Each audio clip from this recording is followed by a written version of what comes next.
희년의 나팔을 불어라.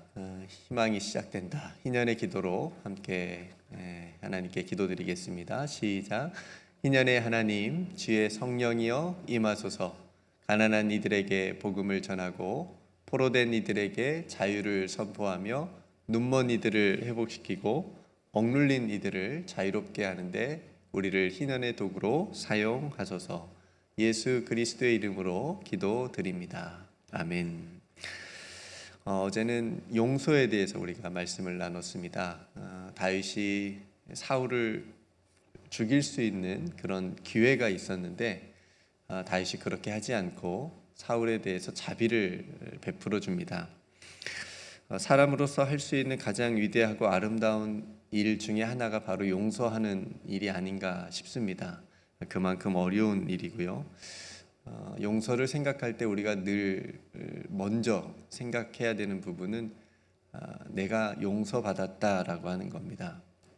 우리도 예수님께 용서받았다라고 하는 것을 기억하는 거죠. 그리고 감사하며 하나님께 나아가는 것입니다.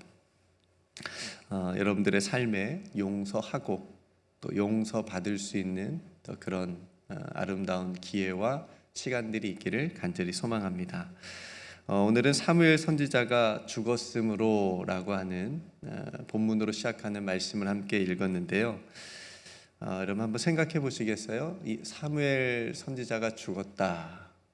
이거는 이스라엘에게 있어서 굉장히 큰 충격이었을 겁니다. 영적 리더를 잃은 것이잖아요. 그리고 사울에게도 마찬가지입니다. 이스라엘의 첫 번째 왕이었던 사울에게도 굉장히 큰 충격으로 다가왔을 거고 사울이 가장 많이 의지했던 사람이었을 겁니다. 자신이 왕이 될 때 세워준 것도 사무엘 때였고 또 왕으로서 자랄 때 칭찬해 준 것도 사무엘이었을 거고 또 잘못했을 때 혼낸 것도 사무엘이었던 거고 또 하나님께 그 버림을 사울이 받았을 때도 굉장히 마음 아파했던 것도 사무엘 선지자였습니다. 그러니까 사울에게는 아마도 사무엘이 그 아버지와 같은 그런 존재이지 않았을까 싶습니다.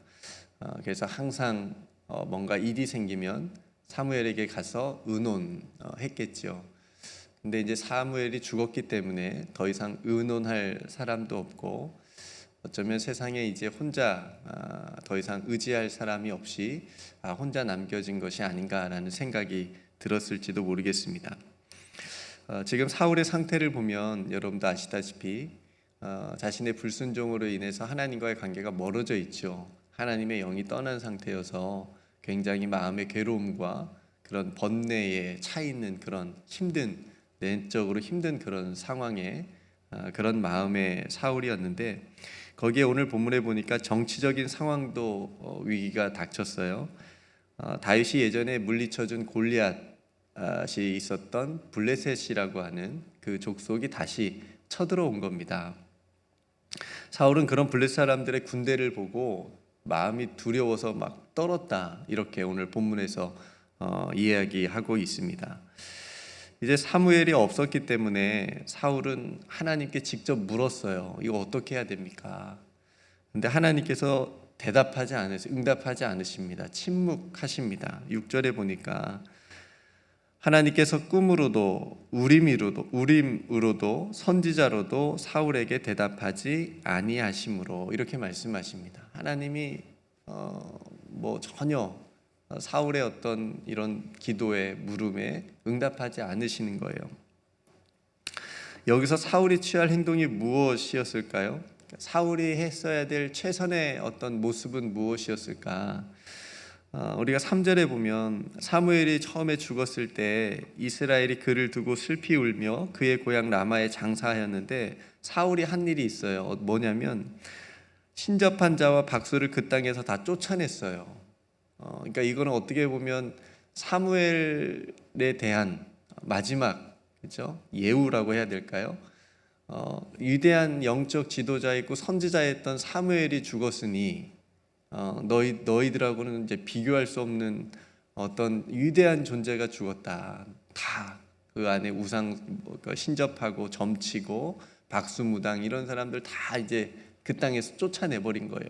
그랬던 사울이 하나님의 응답이 없으니까 너무너무 두렵고 답답하니까 다시 신접한 여인을 찾는 거예요. 오늘 마지막 7절에 보니까. 근데 사울이 그렇게 했으면 안 됐어요. 사울이 했어야 될 가장 최선의 방법은 하나님 앞에 엎드리는 거였어요.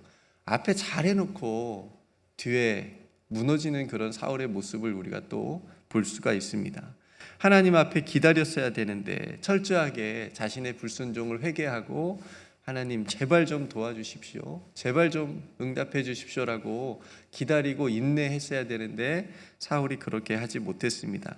안타깝게도 신접한 여인을 찾습니다. 왜 찾냐? 그 여인에게 가서 물어보겠다는 거예요. 이게 무슨 일입니까? 만약 사울이 그렇게 하고자 한다면 그걸 말리는 신하가 또 있었어야죠. 왕이시여, 안 됩니다. 그건 정말 안 됩니다. 그건 율법이 금한 일이고 하나님께서 너무너무 싫어하시는 일입니다.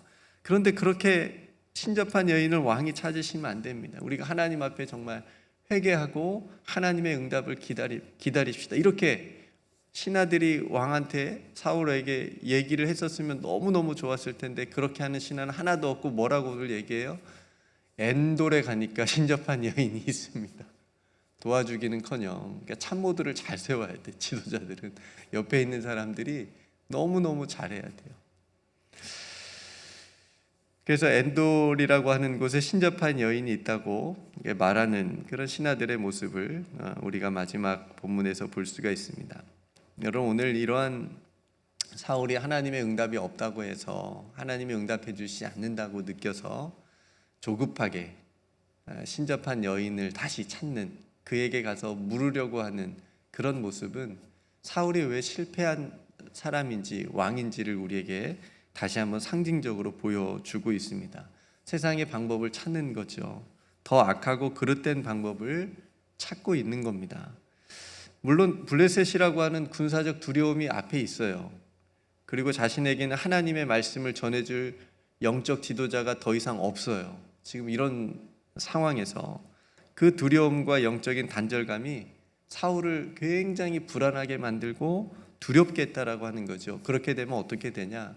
사람이 조급해지고 영적인 분별력을 잃어버려요.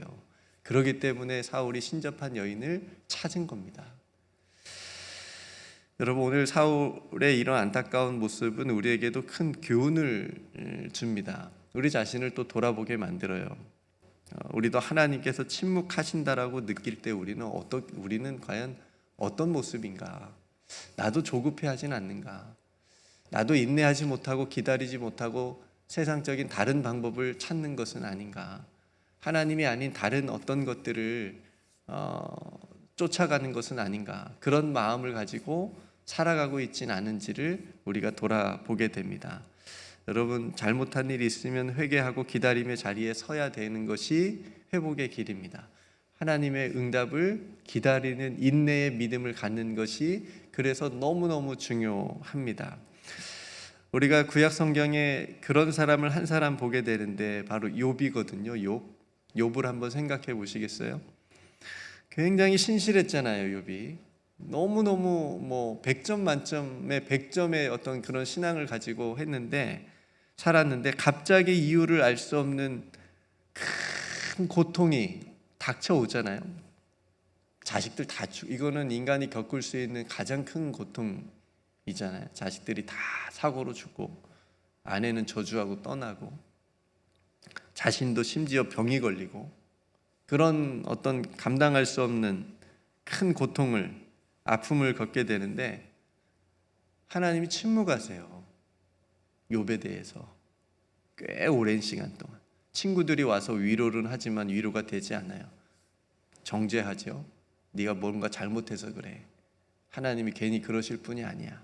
이러면서 막 친구들이 정죄하고 위로가 되지 않습니다. 그런 상황 속에서 이해가 되지 않지만 욥이 인내를 한단 말이에요. 물론 그 과정 속에서 하나님께 막 원망하고 엄청 하나님 왜 그러시냐고 막 그렇게 따지기도 하고 그런 부분은 시편에도 많이 나와 있어요. 다윗도 막 하나님 앞에 얼마나 따지는지 몰라요. 원망하는지 몰라요. 그런 건 잘못된 게 아닙니다. 하나님 붙잡고 있다라고 하는 증거예요. 그렇지 않으면 그렇게 하지도 않아요. 욥이 그런 모습으로 하나님 앞에 선다라고 하는 거죠. 그러니까 하나님을 떠나지 않는 욥의 모습을 우리가 볼 수 있거든요. 그래서 나중에 귀로만 들었던 하나님을 눈으로 본다라고 하는 고백을, 하나님을 다시 새롭게 만나는 그런 욥을 우리가 볼 수가 있습니다. 여러분, 오늘 사울의 모습을 보면서 회개 대신에 불신의 길을 갔구나, 회개하지 않고 더 불신의 길로 갔는 그런 사울의 모습을 보고, 기다림 대신에 조급해서 세상의 방법인 신접한 여인을 찾았구나 라고 하는 그런 모습을 보면서, 이것이 사울이라고 하는 인간적인 왕의 연약함, 그러니까 인간의 연약함을 우리가 엿볼 수가 있다라고 하는 거죠. 우리도 얼마든지 이럴 수 있거든요. 우리도 그럴 수 있습니다. 그래서 우리 예수님을 여러분 또 생각해 보시면, 십자가의 길을 가시면서 하나님이 침묵하시잖아요. 잔을 옮겨달라고 하는 그런 두려움을 느낄 정도로, 기도를 드릴 정도로 하나님 앞에 겟세마네에서 기도를 하나님께 드립니다. 하나님, 가능하시면 이 잔을 옮겨주십시오. 근데 그 뒤에 뭐라고 기도하시죠? 아버지의 뜻대로 하옵소서, 이렇게 기도를 예수님께서 드리십니다. 그러니까 끝까지 그 아버지의 뜻에 순종하면서 예수님께서 십자가의 길을 가신 거거든요. 여러분, 우리도 때로 하나님께서 침묵하신 것 같을 때 나는 어떤 마음이고 어떤 믿음이고 어디를 향해 가는지를 한번 오늘 말씀을 통해서 뒤돌아보셨으면 좋겠고요. 오늘 사울처럼 세상의 방법 찾지 않고 더 말씀과 기도 앞에 설 수 있는 그런 인내의 믿음을 달라고 이 아침에 기도하실 수 있기를 소망합니다. 하나님의 선하신 뜻을 믿고 기다리는 그 믿음이 저와 여러분들에게 있기를 주님의 이름으로 축복합니다. 함께 기도하겠습니다.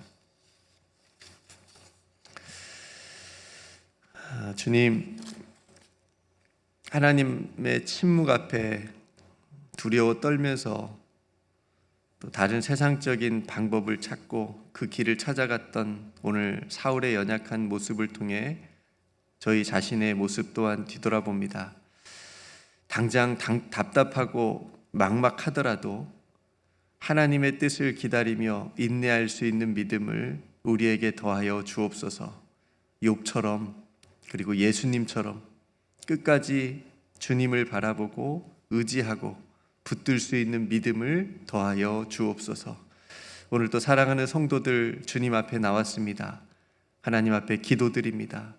하나님, 저들의 기도를 들으시고 주님 붙들고 오늘 또 나아갈 수 있는 귀한 하루가 되게 하여 주옵소서. 몸이 연약한 성도들 어루만져 주셔서 강건하게 하시고, 마음에 아픈 성도들 그 상처 하나님 위로하여 주셔서 낫게 하여 주시옵시며, 그 영혼에 기쁨이 가득할 수 있도록 하늘 기쁨으로 충만케 하여 주시옵소서.